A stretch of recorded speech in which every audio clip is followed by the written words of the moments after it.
So this woman thinks she's just mourning her father, but she has no idea that the secret he left behind wants her unalive. This woman's name is Bisi. She's a fashion designer in Abuja. Bisi is the type of woman who can turn 5 yards of Ankara into magic. But right now, she's not even thinking about clothes. Her father just died only a week ago. They buried him. And the grief is still fresh like pepper in the eye. She's sitting in her small studio, sewing machine buzzing, thread spools lined like soldiers, but her hands keep freezing. She keeps looking at his framed picture of her dad on the shelf. She even whispers to herself, "You laugh at me, still struggling to cut in a straight line, Papa." That is her normal world. Designing, stitching, cutting, and thinking about clients' orders. But all that changes one night when she starts sorting through her father's belongings. She opens one heavy old journal, and inside she finds this envelope. Strange thing is, it's stamped with a red symbol, a serpent eating its own tail. Now, if you are Nigerian, you already know symbols like that are never just decoration. Abi? She pulls out the papers and her heart nearly stops. They are threatening letters written to her father. Stop digging. That's it all. No signature, no name. Bisi freezes, wondering what was her father digging into.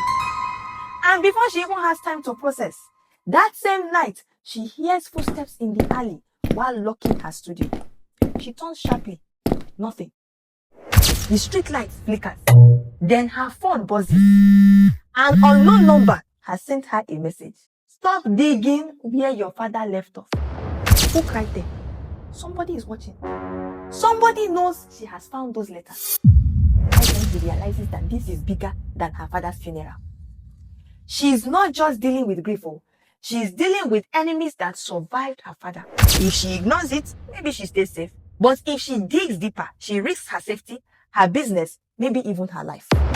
Still, she whispers into the quiet, "What were you hiding, Papa?" And that is how the real trouble begins. So one day, Bisi comes back home and finds her father's study turned upside down. The drawers are open. Papers are shredded on the floor. On the desk, that same serpent symbol drawn in ink. If it was me like this, at the same way where I enter after I go take fall out. But Bisi, she's panicking, she's not running. She's still there. A few nights later, she's driving home and she notices a car behind her. Too close, too slow. She speeds up, they speed up. She's sweating, clutching the wheel. Almost collides at an intersection. Horn blasting, people are shouting. She has escaped, but she knows she's being followed. She tells her best friend, Amara, about it, hoping for advice. And Amara is like, "Bisi, this isn't Fashion Week drama. These are powerful people." She begs her to leave it alone. But Bisi shakes her head. She won't stop. She thinks she's chasing answers.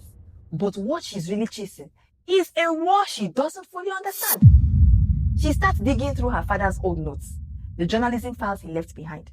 And that is where she discovers references to one big businessman. Back during the Civil War, this man was tied to arms smuggling. But the official story, he's dead, long gone. Except the serpent symbol keeps popping up.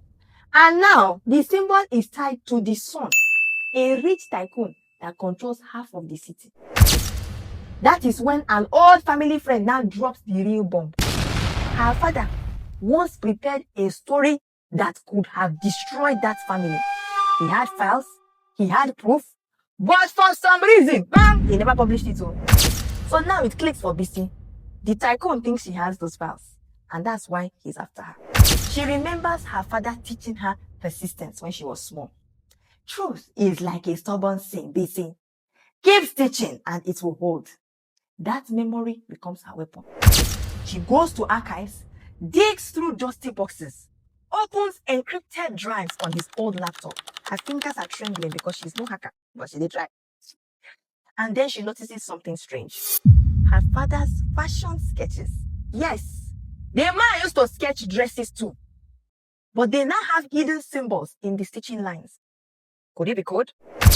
Meanwhile, things are escalating. One afternoon, after leaving a client's fitting, Two of the tycoon's men corner her. They push her against her car and hiss, "Your father ruined one family. Don't make the same mistake." Then they leave her shaken but alive. Fear is clawing at her throat, but she decides to disguise her investigation as work.